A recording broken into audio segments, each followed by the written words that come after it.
What is going on, ladies and gerbils? Welcome from the LI. Another edition of Cleanpin. Took a little bit of a 2-week hiatus there,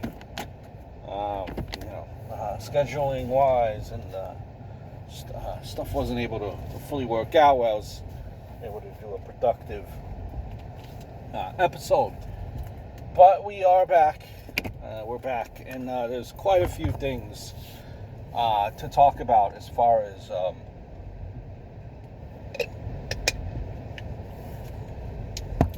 wrestling goes. And please hit the subscribe button if you will. It would really mean a whole heck of a lot to me. And on this channel we talk about wrestling, we talk about sports, like basketball, NBA, baseball, UFC, the whole nine. So we talk about everything and anything here. The first thing that I really wanted to kind of just sink my teeth into, CM Punk kind of went on to question kind of why AJ Styles hasn't said anything publicly recently about what's been going on in society. Something to the effect of, he has his live streams, so plenty of chance to kind of speak on it, and he's been kind of silent. And he kind of went on to say, and without specifically saying it, kind of makes you kind of wonder, makes you kind of question AJ Styles. Now, my thoughts on that is,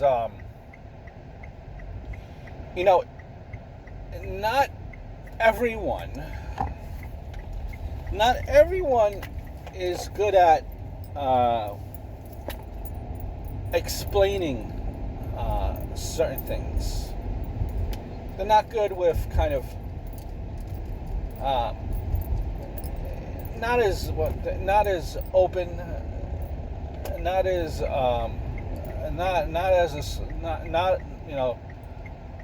not that much of a social butterfly, so to speak. And for them, it's hard to put, I guess, for lack of a better word, pen to paper. Sometimes it just does not come out right. Sometimes a person does not have, is unable to kind of express himself the right way. And, that's all right. That's all right. Why does everyone, why does he have to commentate? Some might say, listen, he might be thinking, listen, I'm not a politician. I'm a wrestler. My job is to wrestle. My character is known as a wrestler. If you want to ask me a wrestling question about WrestleMania or about when I fought at the Tokyo Dome, then by all means, that's something I will discuss, because that is my comfort zone. That is what I know. That is, how I know how to express myself. In situations, times like this, in these, waters, where everything you say sometimes can be misworded or misscrewed if you say it the wrong way. Even without, when you don't have, when it's not that intention of yours, it's still, unfortunately, sometimes comes out that way. And I think that's what happens with a lot of people. That's, what happened, unfortunately, with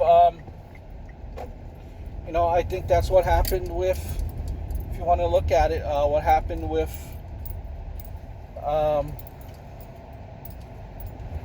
Drew Brees. Look, Drew Brees all of a sudden, they're calling for Drew Brees. Everyone's calling for Drew Brees now to all of a sudden retire because of what he said. And this man has a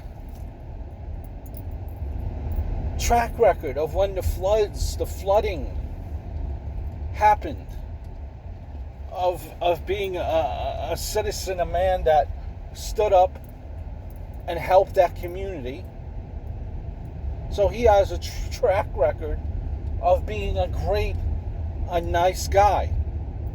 And well, now all of a sudden, people's opinion has changed of him, you might say. And simply, I think what has happened is the wording didn't come out the right way. Wording did not come out the way. I think he was misunderstood, or he misunderstood what was being said. Point being is that lines of communications were crossed, and when lines of communications are crossed, it's a big mess for everyone involved. And I think sometimes a wrestler, a superstar,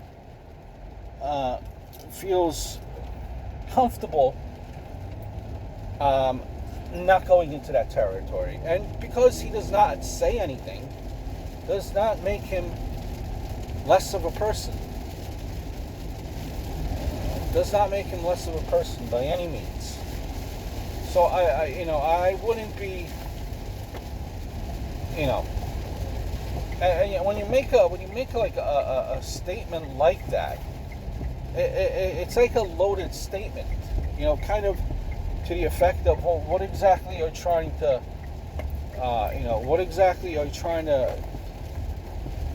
to say with that type of a statement?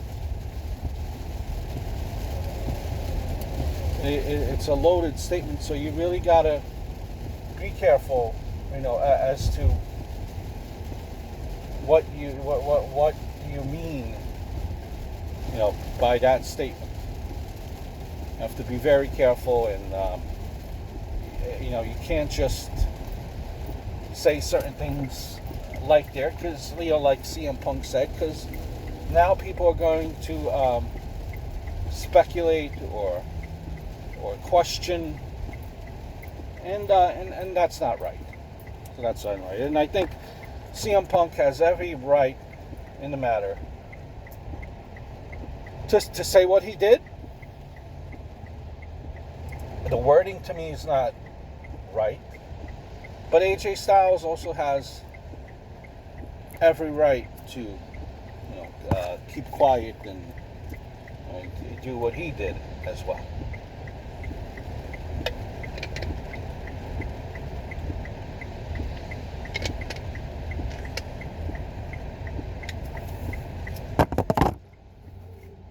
In a recent interview, and Nick Aldis was saying how the matchup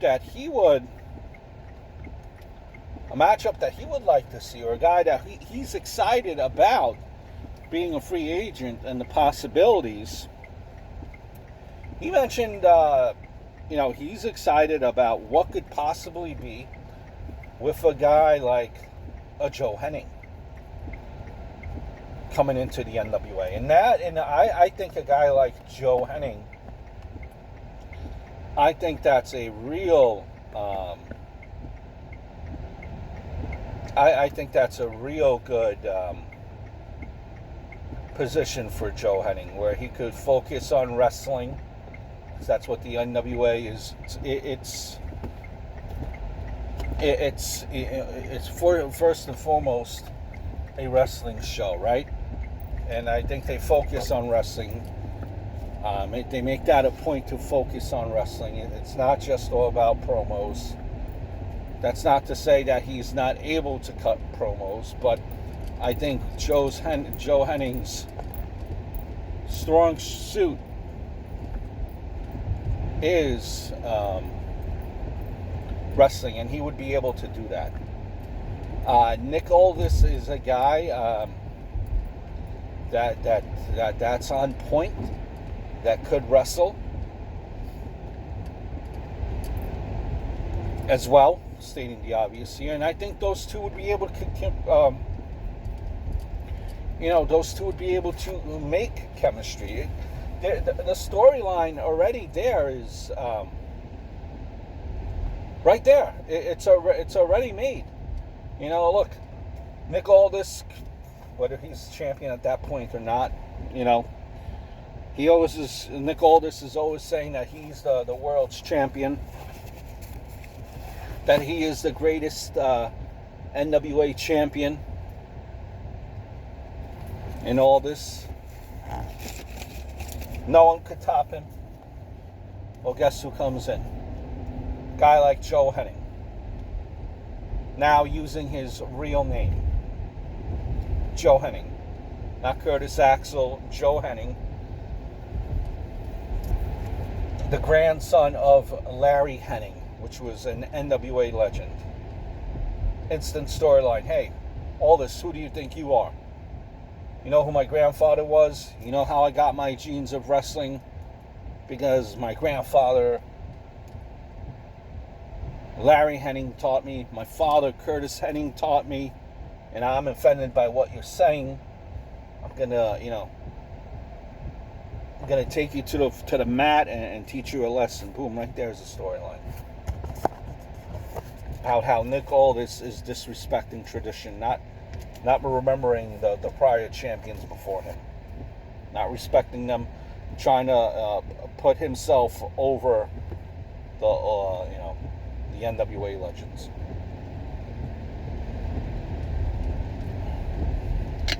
Instant storyline, instant, right there.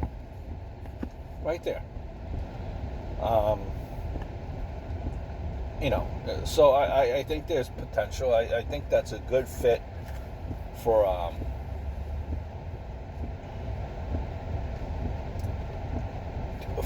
Curtis Axel. A lot of the times, with Curtis Axel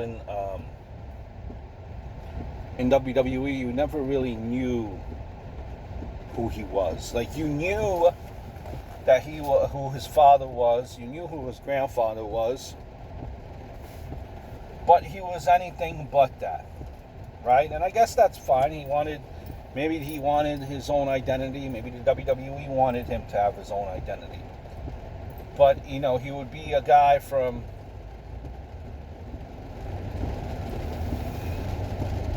he'd be a guy from Nexus, to a guy teaming with Ryback, to being one of the Misfits, to who at the end of the day was Curtis Axel.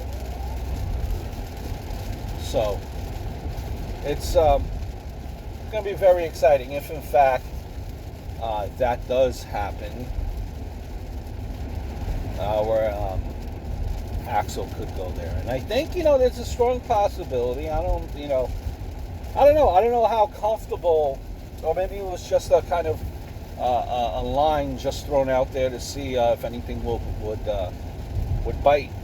I think there's some truth to maybe there's a strong possibility that Axel would go there. For putting out a name like that, just throwing out a name, I am sure there was some discussion. There might be some truth to that matter.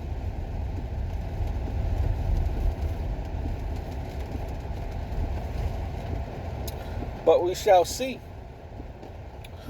What I don't understand, and I don't know how or why Impact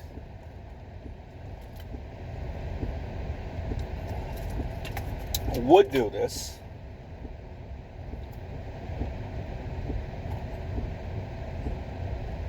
Let me rephrase that. I do know why Impact would do it. It's to create some buzz, to get some eyeballs looking at your product. But they had a vignette there of kind of teasing, who would come back, who's coming back. Maybe all of them are coming back. Maybe some of them. Maybe one of them is coming back. And you threw out wrestlers' pictures of EC3.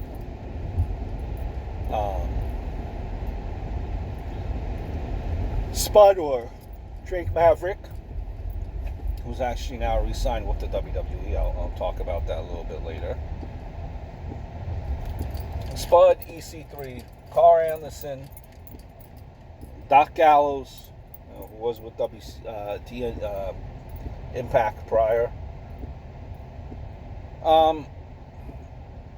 Michael Bennett, Mike Bennett, and they're all in a vignette. Now I get it.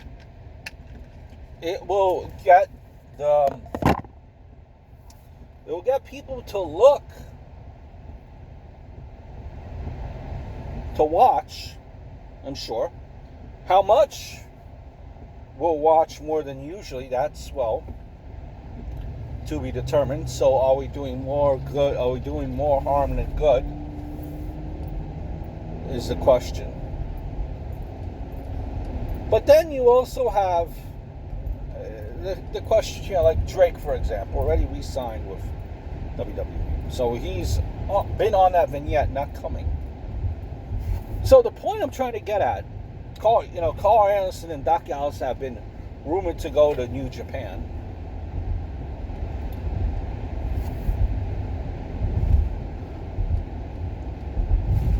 So if only one of these guys come back, say an EC3 only comes back, and no one else, how would you feel? Would you then feel, wow, we got EC3, or wow, we only got EC3 and no one else wanted to come? You see, so the question begs, the question that I would want to know, or that I would want answered at the end of this: are you doing more harm than good? How many people are you locking up and signing? If you're signing one, are you happy with that? But then do you go, whoa, how come we couldn't sign the other ones? Oh, I know it. We were just TNA and no one else wants to come here. We're not WWE. We're not AEW. That's the thing here. And if someone is new that's checking out the product because they want to see who came over, and this person already has a preconceived notion about TNA or Impact, and they're checking out your product for the first time, and you only get one person, you figure at the very least they have to get one, and no one else, what will this new viewer think? Wow, why are these guys such scrubs? Why did they only get one and not 4 or 5? So, I mean, that's the thing. It really depends on how you look at it. You're really throwing yourself out there. You are. You have to make sure, to me anyway, that the opinion of the product will only improve. Unless you are a Bennett, Carl Anderson, Doc Gallows fan, EC3 fan, and you only cared about seeing them on your TV each week, well, again, that is a different scenario. So this could unfold in many different ways. You just hope it's not a backwards for Impact Wrestling.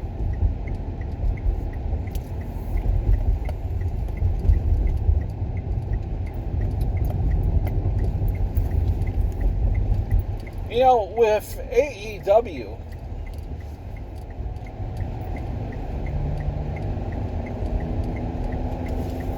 just looking at, AEW and the scope of AEW, I feel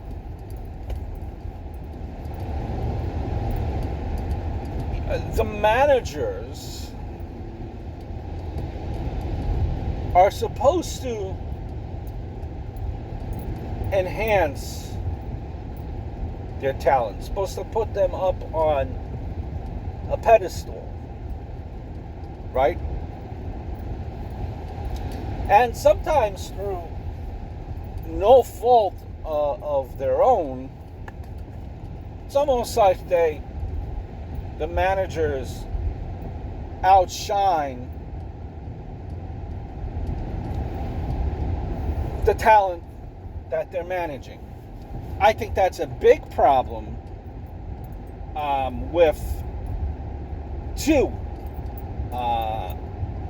instances right now, and one might be a little bit too premature than the other. But let me go with it right now. Follow me on this one. Archer, who's been around for a couple of weeks now, when I listen to a 70-year-old Jake Roberts speak versus a close to 40-year-old, 30 years younger Archer speak, you know who I am more afraid of? I'm more afraid of Jake Roberts than Archer. Maybe because Jake speaks too much, and maybe that's why. But Jake is supposed to be the voice of Vance, of Archer rather, but it's like it's doing the opposite effect. I don't know if that's what you guys feel, but I am more scared of Jake than I am Archer.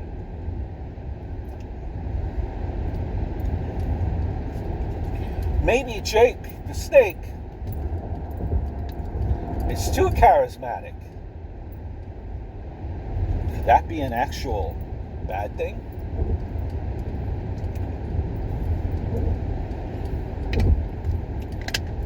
And then we have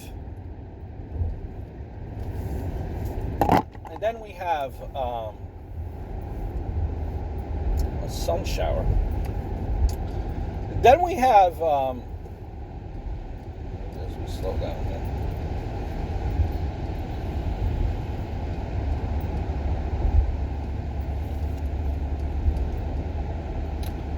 Anyway, then we have and I know Brian Cage.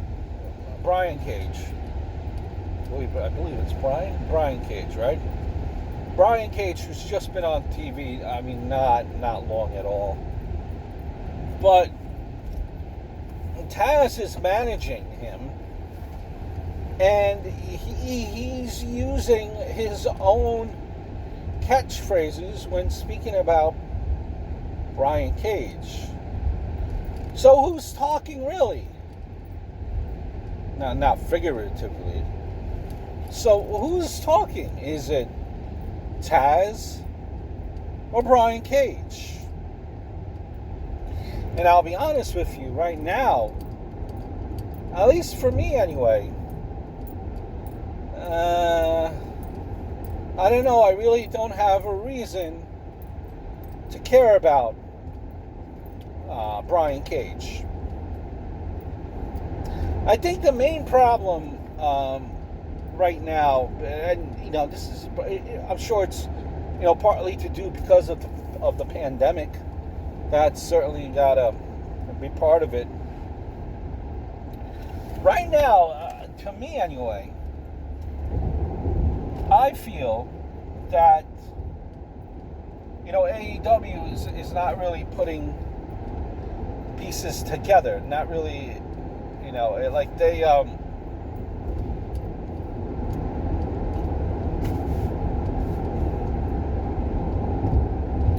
like they're blowing their load too quick, for lack of a better term. And and they're not developing the storyline. That way, the storyline has many layers and facets to it. They're kind of just jumping the gun quick. Well, we might say, maybe because they don't have access to the full roster. And I get it. That could be probably it. But like for example, a guy like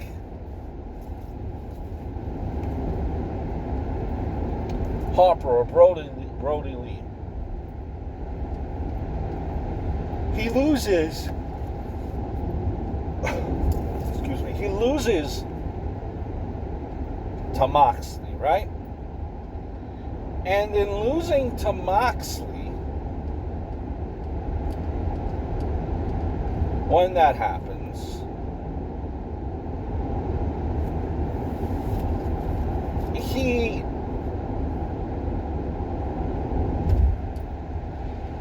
doesn't kind of go back and kind of confront Moxley. Now we're going back, revenge himself from losing. Now we're going back to where, Brody Lee is trying to recruit people to join his club, his faction. Well,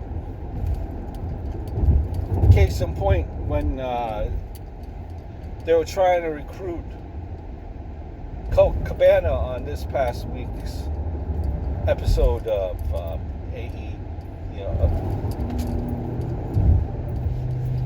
People Cannot Drive, when he was trying to recruit Colt Cabana on AEW Dynamite. And if I'm Colt Cabana, you're trying to recruit me after my loss, well, you talk a big game, Mr. Brody Lee, and I'm supposed to follow you, and you lost right there in the ring. How are you going to save me? And how are you going to save my career if you can't even win yourself, Mr. Brody Lee? Something to think about. So that's like, I think that AEW is really just, to me anyway, they should try to do a little bit better, a little bit more with trying to connect the storylines than what they have been doing. It's my 2 cents worth, anyway.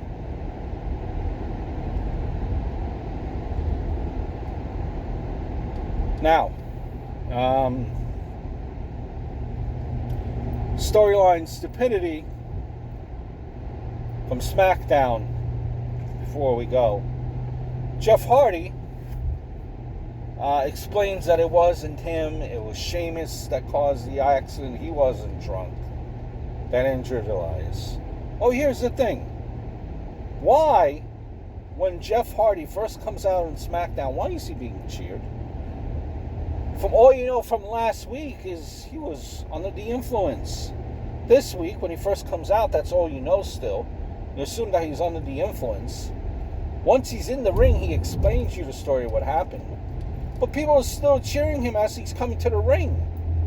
For someone that could have killed someone last week, you're cheering him as he comes to the ring? The little things that matter to me, guys. That's it for this week's episode. I hope all is well.